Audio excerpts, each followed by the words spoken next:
So hello guys, ngayon magluluto naman tayo ng pork steak na liempo. So isa sa pinakamasarap na luto sa pork. Yan, maliban sa inihaw para sa akin sa liempo, ito yung isa sa pinaka the best. Yan, lalo na yung maraming sibuyas, tapos nagmamantika. Taob na naman ang isang kalderong kanin. So mamarinate lang natin muna yung ating mga liempo sa soy sauce, oyster sauce, maraming ground black pepper at maraming kalamansi.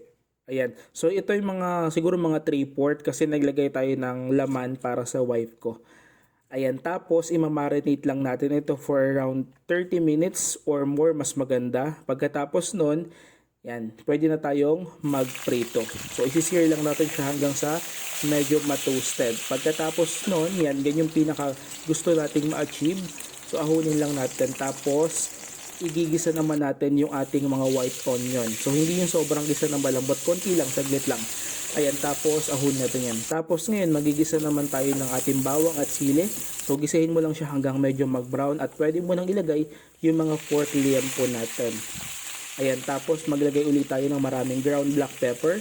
Tapos yung pinagmarinate natin, ibalik lang natin. Maglagay tayo ng 1 cup of water at sugar. Tapos pakuluan lang natin to hanggang makuha natin yung desired na consistency ng sauce.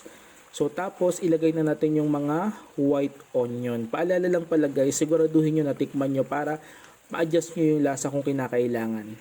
So napakasarap nito guys kasi ang daming sibuyas at yung taba, yun yung taba, combination ng taba at laman, yun yung napakasarap dito eh. Kaya guys, naparami ako ng kain dito. Siguro around 4 or 5 cups of rice dahil dito.